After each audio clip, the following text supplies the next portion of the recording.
কম্পিত তনু দল গুঞ্জিত বাদল পুঞ্জিত শ্যামল মালা, কম্পিত তনু দল গুঞ্জিত বাদল পুঞ্জিত শ্যামল মালা, নল কিশোর মম কোমলন নিরসম, নল কিশোর মম কোমলন নিরসম, ক্ষণে গোরা চাঁদ ক্ষণে কালা, ক্ষণে গোরা চাঁদ ক্ষণে কালা, কম্পিত তনু দল গুঞ্জিত বাদল পুঞ্জিত শ্যামল মালা।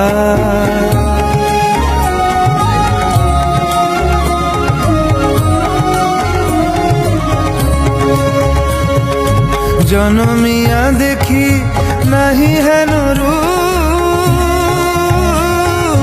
জনমিয়া দেখি নাহি হেন রূপ, চাঁদের মুখর যেন চাঁদের স্বরূপ, পরশিয়া মনোহর চিত্তজনু থর থর, মধুকুপি হেরি যথা বস মধু, পরশিয়া মনোহর চিত্তজনু থর থর, মধুকুপি হেরি যথা বস মধু, চুয়া চন্দনহার ফুল সোজা বাহার, চুয়া চন্দনহার ফুল সোজা বাহার, প্রিয় বিনে কণ্টক জ্বালা, নল কিশোর মম কোমলন নিরসম, নল কিশোর মম কোমলন নিরসম, ক্ষণে গোরা চাঁদ ক্ষণে কালা, ক্ষণে গোরা চাঁদ ক্ষণে কালা।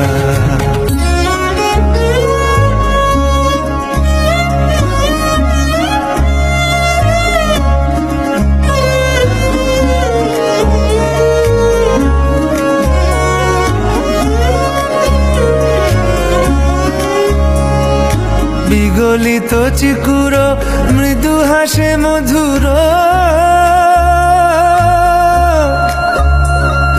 বিগলিত চিকুর মৃদু হাসে মধুর, ঝঙ্কৃত নূপুর দেহে মন, লহু লহু চুমিত বদন বিকশিত, কিঙ্কিত কিঙ্কিনি কানুরি ওর, লহু লহু চুমিত বদন বিকশিত, কিঙ্কিত কিঙ্কিনি কানুরি ওর, কম্পিত তনু দল গুঞ্জিত বাদল গুঞ্জিত শ্যামল মালা, নল কিশোর মম কোমলন নিরসম, নল কিশোর মম কোমলন নিরসম, ক্ষণে গোরা চাঁদ ক্ষণে কালা, ক্ষণে গোরা চাঁদ ক্ষণে কালা, কম্পিত তনু দল গুঞ্জিত বাদল গুঞ্জিত শ্যামল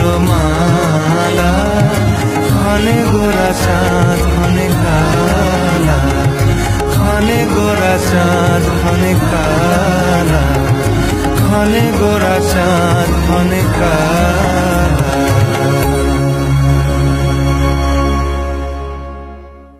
কম্পিত তনু দল গুঞ্জিত বাদল পুঞ্জিত শ্যামল মা।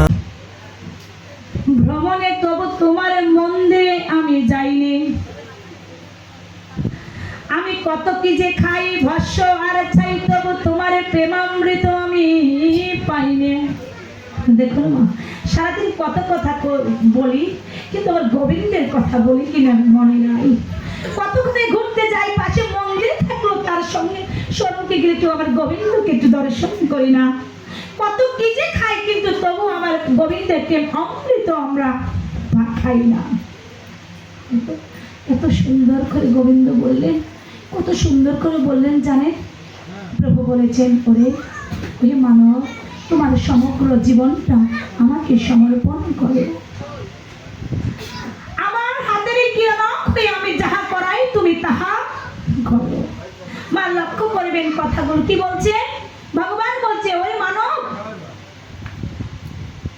তোমার সমগ্র জীবনটা আমাকে সমর্পণ করো, আমার হাতের কিরণ হয়ে যাহা করাই তুমি তাহাই করো, ভয় নাই। জীবনের বোঝাটা যদি আমাকে সঁপিয়া দাও, আমি গ্রহণ করিব। এই মৃত্যুময় সংসার থেকে তোমাকে উদ্ধার করিব। তোমাকে যেমন চক্ষু দিয়াছি আমাকে দর্শন করিবার জন্য, তোমাকে কর্ণ দিয়াছি আমার দিব্য মহিমা শ্রবণ করিবার জন্য,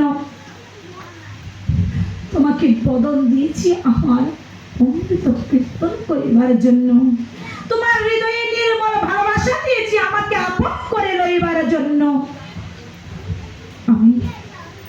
আমি একটু ভালোবাসার ভিখারি। বুঝতে পারলেন মা গোবিন্দ কিসের ভিখারি? মা গো, গোবিন্দ একটু ভালোবাসার ভিখারি। আমি একটু ভালোবাসার ভিখারি, তোমাদের কাছে একটু ভালোবাসা ভিক্ষে চাই। তাই তো তোমাদের পিতা পুত্র পরিবার পরিজনের বুকের মধ্যে সংগোপনে লুকিয়ে থাকি আমি তোমাদের ভালোবাসা ভোগ করি। তোমরা বুঝতে পারো না বলেই আনন্দের সাম্রাজ্যে দুঃখে আঘাত পাও। সত্যি মা, সবাইকে ভালোবাসতে পারি, সবাইকে ভালোবাসার জন্য আমাদের অজস্র ভালোবাসা আছে, কিন্তু আমার গোবিন্দকে দেওয়ার জন্যই ভালোবাসা নেই। এটাই গোবিন্দ বলছে। আমার গোবিন্দের কি নেই মা? সব আছে। কিসের জন্য তিনি সকল কিছু এত কিছু করলেন? কি চান তিনি তার বিনিময়ে? একটু ভালোবাসার কাঙাল তিনি। আমরা সর্বস্ব কাঙাল, আর আমার গোবিন্দ তার একটু ভালোবাসা। তিনি আমাদের কাছে একটু ভালোবাসা ভিক্ষে চান না মা গো। আমার গোবিন্দের কাছে কি চাইতে হয় বলুন তো? হরে কৃষ্ণ। কি চাইতে হয় মা গোবিন্দের কাছে? না চাইতে কত কি চেয়ে থাকি বাবা। ভগবান বলছে জানো, ভিক্ষুক মা, ভিক্ষুকের কাছে কেউ যদি ভিক্ষুকের কাছে ভিক্ষা চান দেবে কি? ও বাবা দেবে? কেন দেবে না? ভিক্ষুকের কাছে যদি ভিক্ষা চান দেবে? দেবে না? কেন দেবে না? হরে কৃষ্ণ বাবা, কেন দেবে না ভিক্ষা? ভিক্ষুকের ডাক্তার না, বলে আমি নিজেই তো ভিক্ষুক, তোমারে কিভাবে ভিক্ষা? গোবিন্দ বলছে কেউ যদি এসে আমার কাছে প্রার্থনা করে, বলো গো গোবিন্দ তুমি আমাকে একটু ভালোবাসা দাও, একটু প্রেম দাও, আমি দিতে পারবো না। কেন জানো? জানো কেন নারদ? কেননা আমি যে নিজেই একটি ভালোবাসার কাঙাল, ভালোবাসার ভিখারি। প্রত্যেকটি জীবের দাঁড়ে দাঁড়িয়ে একটু ভালোবাসা আমি ভিক্ষা করি। তাই কেউ যদি আমার কাছে ভালোবাসা চায় আমি তাকে ভালোবাসা দিতে পারি না। তাই গোবিন্দের কাছে তার চিঠন প্রার্থনা করবেন মা গো। আমাদের সময় আর বেশি নেই, অনেক জ্ঞানের কথা বলেছি। আজকে একটু আমার গোবিন্দের কাছে কি চাইতে হয় মা? এই কলিযুগ অন্নগত প্রাণ আর যৌনিগত মন, কামনা বাসনায় পরিপূর্ণ সেই মস্তক থেকে পদ পর্যন্ত। এই কলিযুগের মানুষের একটা জিনিস সত্য, সেটা কি জানি না বাবা? সেটা হলো কলিযুগে কেউ যদি আমার গোবিন্দের কাছে শুদ্ধ মনে যদি একাগ্র চিত্তে যদি কিছু বাসনা করে থাকেন, তাহলে আমার গোবিন্দ তার সেই বাসনা পূর্ণ করবেন করবেন করবেন করবেন। হরিবল হরিবল। মা, কালীখড় মন্দিরে যখন এসেছিলাম, একটি ভক্তের মহিমা সবেমাত্র শুরু করেছি বলেই তখনই তারা সমাধান করে দিল। এখন কটা বাজে? 11:30 বাজছে। হরি বল, হরে কৃষ্ণ। আমি এই মহিমাটা কীর্তন করব, তারপরে বিশ্রাম হবে। হরি বল। এই ভক্তের মহিমাতেই আমাদের আজকে পাঠে বিশ্রাম হবে। হরে কৃষ্ণ। মা শুনি যে বলেছিলাম যে মনোবাসনা মা শুদ্ধ বাসনা করবেন মা, গোবিন্দের কাছে শুদ্ধ বাসনা করবেন। এমন কিছু বাসনা করবেন না যে বাসনা আপনাকে অনেক অনেক গহীন তলাতলে সাগরে নিয়ে যা। মা গো, মানুষ ওই যে প্রশ্ন করতে বলেছিলাম মা, সবাই ঘুমাতে যাবেন, আমার গোবিন্দের কাছে প্রশ্ন দুটি করবেন। একটি প্রশ্ন হলো, প্রভু গো সবার মধ্যে তুমি এক আত্মা রূপে আছো, আমাকে কেন মানুষ বানিয়েছো? ওদেরকে কেন কীট পতঙ্গ পশু পাখি বৃক্ষলতা পিঁপড়া বানিয়েছো? এ প্রশ্ন করবেন। আর দ্বিতীয় প্রশ্ন করবেন, গোবিন্দ আমি কোথায় ছিলাম, কেন এলাম, কিসের জন্য এখানে আসলাম, আমি মৃত্যুর পর কোথায় চলে যাব? এই প্রশ্ন প্রতিদিন করবেন, একদিন উত্তর খুঁজে পাবেন, আর যেই দিন উত্তর খুঁজে পাবেন সেই দিন সার্থক হবে। হরি বল হরি বল। তাই মানুষ মৃত্যুর সঙ্গে সঙ্গে কি নিয়ে যায় বাবা? বাবা কি নিয়ে যায় মা গো জানেন? মরার সঙ্গে সঙ্গে কিছু নিয়ে যায় কি? যায়? হরি বল। কর্ম নিয়ে যায়, কর্ম। হ্যাঁ, কর্ম, ভাগ্য। কর্মফল, ভাগ্য কর্মফল একই। কর্ম নিয়ে যায়। দুটি জিনিস নিয়ে যায়, একটি হলো তার প্রারব্ধ অর্থাৎ কর্মফল, দ্বিতীয় হলো তার বাসনা, কামনা বাসনাগুলো নিয়ে যায়।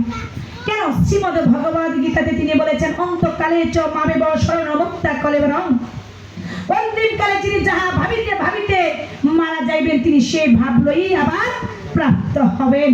তো এটা শুনেছিলাম। তাহলে কি নিয়ে যায় মানুষ? দুটি জিনিস, একটি হলো তার প্রারব্ধ, দ্বিতীয় হলো তার কামনা বাসনা। তাহলে আজকে মাগো শুনে যান, যে শ্রবণ করে নিন যে কোন কামনা বাসনা মৃত্যুর পরে সঙ্গে থাকতে নিয়ে যাব, তাহলে কোন বাসনা নিয়ে গেলে আমি সার্থক হব। মা ত্রেতা যুগে পুরুষোত্তম শ্রীরাম, রামেরও ভাগবতের রামেরও মহিমা করতে হয়। কেন জানেন? রামায়ণ, ভগবানের ভাগবত এবং শ্রীমদ্ গীতা সকল কিছু মিলে চৈতন্য চৈতন্য বললে আপনারা শ্রবণ করে দেখবেন। অনেক বাড়িতে শ্রাদ্ধ হলে রামায়ণ দেয় না বাবা? দেয়, এখানে দেয়, আমার শ্বশুর পাতারহাটও দেয়, কিন্তু দেয় তো বাবা, ভাগবত পাঠও দেয়, রামায়ণও দেয়। কিন্তু এখান থেকে কিনে কি নেওয়া দরকার এটা কি জানি?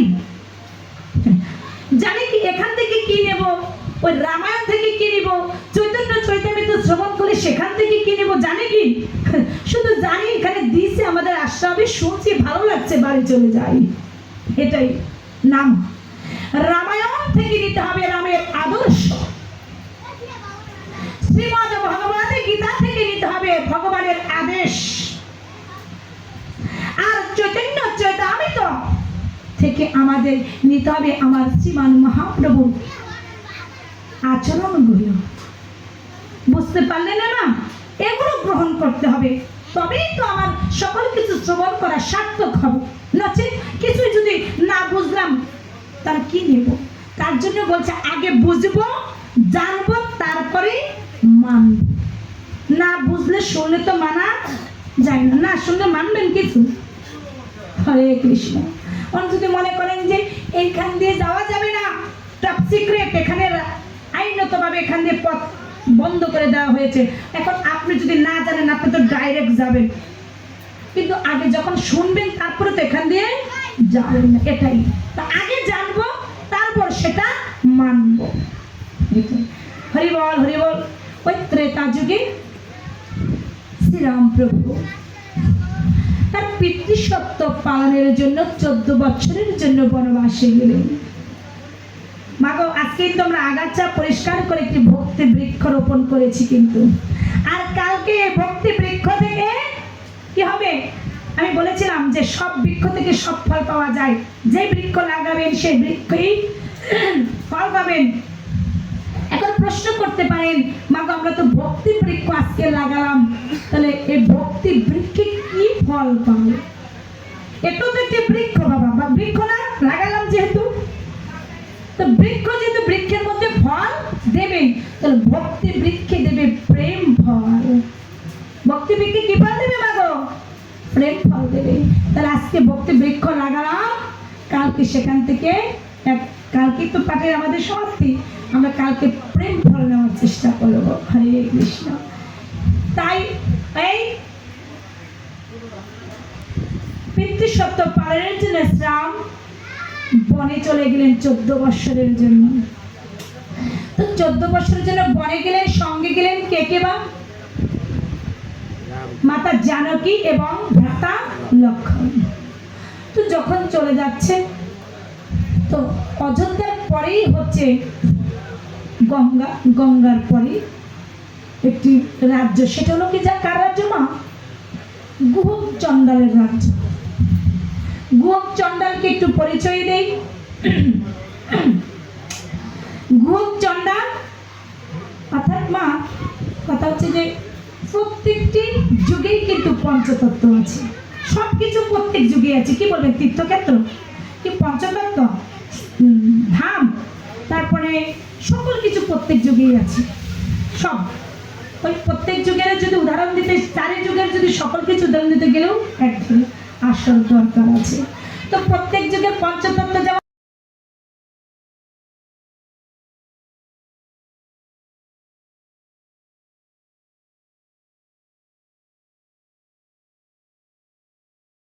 মনে রাখবে পাঁচজন পঞ্চতত্ত্ব। সত্য যুগের, ত্রেতা যুগের হলো শ্রীরাম, লক্ষণ, হনুমান, বিশ্বমিত্রা এবং গোপচন্দ্রা। এই সেই গোপচন্দ্র পঞ্চতত্ত্বের মধ্যে। দ্বাপর যুগে ভগবান শ্রীকৃষ্ণ, অর্জুন, শ্রীরাম, সুবল, শ্রীকৃষ্ণ, বলরাম, অর্জুন, শ্রীরাম, শুভ, এ পাঁচজন। আর কলিযুগের হরে কৃষ্ণ। মায়েদের মধ্যে একজন বলুন তো, বাবারা নয়, যে কলিযুগের পঞ্চতত্ত্বের নাম কি কি? কেউ একজন হাত তুলেছে, কারা কারা পারেন? তারা হাত তুলুন। হরে কৃষ্ণ।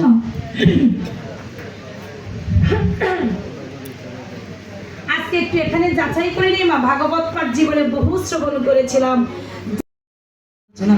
সর্বপ্রথম, আর সেটার উদ্দেশ্য হলো এই যে আমাদের সর্বকে তিনটি, বিশেষ করে আমাদের যত শাস্ত্রীয় ধর্ম গ্রন্থ, উপনিষদ, পুরাণ, শ্রীমদ ভগবদ গীতা হলো জ্ঞান শাস্ত্র, ভাগবত হলো রসশাস্ত্র বা ভক্তিশাস্ত্র, আর চৈতন্য চৈতামৃত হলো সাধন শাস্ত্র। সর্বপ্রথম আমাদের যদি কোনো শাস্ত্রকে হৃদয়ে ধারণ করতে হয়, তাহলে সর্বপ্রথম আমাদেরকে শ্রীমদ ভগবদ গীতার জ্ঞান শাস্ত্রকে ধারণ করতে হবে। কেননা আমরা জানি যে এটা জ্ঞান শাস্ত্র। দেখুন কেন ধারণ করতে হবে। শ্রীমদ ভগবদ গীতা এই জ্ঞান শাস্ত্র, যা আমার শ্রী প্রাণ গোবিন্দের মুখ নিঃসৃত বাণী, যে এমন একটি বাণী যা শ্রীমদ ভগবদ গীতা শাস্ত্র যা অধ্যয়ন করবা হৃদয়াঙ্গম করলে আমরা এই ভব সিন্ধু পাড়ে দিয়ে গোবিন্দের ধামে পৌঁছাতে পারবো, যদি তার জ্ঞানকে আমরা ধারণ করতে পারি। শ্রীমদ ভগবদ গীতার চারজন ব্যক্তিকে নিয়ে শুরু হয়েছে। চারজন ব্যক্তিকে শ্রীমদ ভগবদ গীতার প্রথম হলো ধৃতরাষ্ট্র, দ্বিতীয় হলো সঞ্জয়, তৃতীয় হলো অর্জুন এবং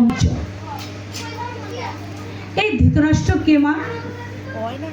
দেখুন না, প্রথম শ্লোক হলো ধৃতরাষ্ট্র উবাচ দৃষ্টান্তং পাণ্ডবানিকং ভ্রং দুর্যোধনস্ততাম অর্থাৎ প্রসঙ্গং রাজা বচন ববৃতম। ধৃতরাষ্ট্র উবাচ, ধৃতরাষ্ট্র কি বললেন? হে সঞ্জয়, ধর্মক্ষেত্রে কুরুক্ষেত্রে আমার পুত্রগণ ও পাণ্ডুর পুত্রগণ যুদ্ধের জন্য সমবেত হইয়া কি মা লক্ষ্য করবেন। আমরা এই যে তিনটি শাস্ত্রের অঙ্গের যতনই কখনো করলাম, এখনো কত কত মানব